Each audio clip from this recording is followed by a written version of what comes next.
Ang Unhinged ay isa sa mga success na pinalabas ng Netflix. Ang Unhinged, na inilabas noong 2020, ay naging isang malaking tagumpay sa streaming sa Netflix. Sa direksyon ni Derek Bort, ang Unhinged ay nagtatampok kay Crow na pinagbibidahan lamang bilang isang lalaki, isang hindi matatag na commuter na nagtatarget kay Rachel, Karen Pastorius, pagkatapos ng insidente ng galit sa kalsada.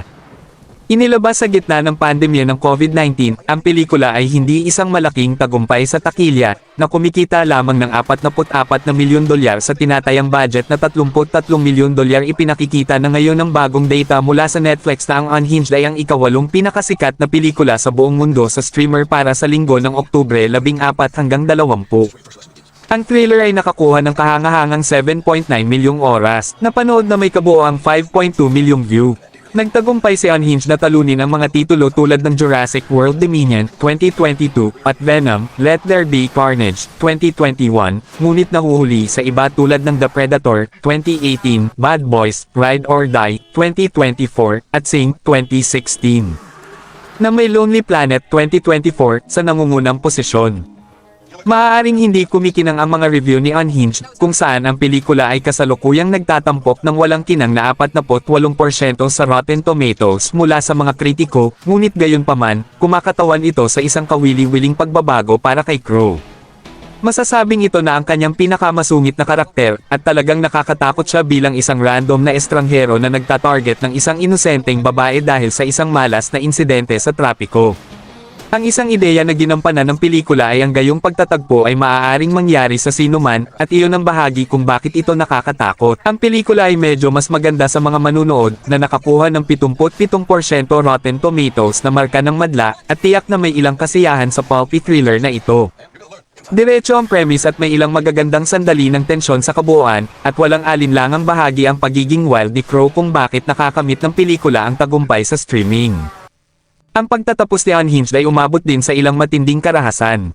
Bagamat malamang na hindi mabanggit bilang isa sa mga pinakamahusay na pelikula ng filmography ni Crow, ang Unhinged ay nagpapakita pa rin ng isang kawili-wiling bagong bahagi sa aktor at gumagawa para sa isang nakakatuwang popcorn thriller. Mula nang mag-star sa Unhinged, walang mga kontrabida role ang lead actor na tumugma sa level ng realism at suspense gaya ng pelikulang ito. Ang kanyang susunod na pangunahing antagonist na papel ay magiging si Nikolai Kravinoff sa cast ng Kraven the Hunter, bagamat hindi malinaw kung gaano kalaki ang kanyang magiging papel sa pelikula.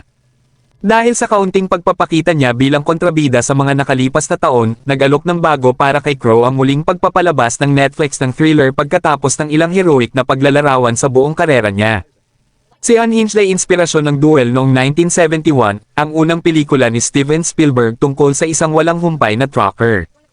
Lumalabas ito sa maraming eksena na nagtatampok sa pagtugis ng lalaki kay Rachel, lalo na habang ang pelikula ay patuloy na nabubuo patungo sa kasukdulan nito. Malinaw din sa kung paano inilalarawan ang cast ng Unhinged na may mga karakter na nagsasagawa ng mga archetypal na tungkulin para sa kwentong isinasalaysay. Gayunpaman, kakaiba ito dahil sa nagbabantang pagganap ni Crow at sa paraan ng pag-explore sa kanyang nakakaintriga na antagonist.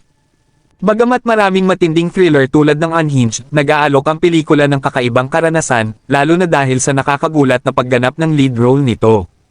Bagamat maaaring hindi nasiyahan ang mga kritiko sa pelikula gaya ng mga manunood, ang pagkakaiba nito sa mga gawa ni Crow ay nagpapatingkad para sa aktor, anuman ang pagtanggap.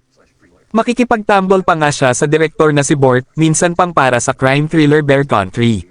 Dahil ang Unhinged ay lumalago sa tagumpay sa Netflix, maaari nitong ipahiwatig ang potensyal para sa mas malalakas na mga tungkuling kontrabida na maaaring gawin ni Crow sa hinaharap.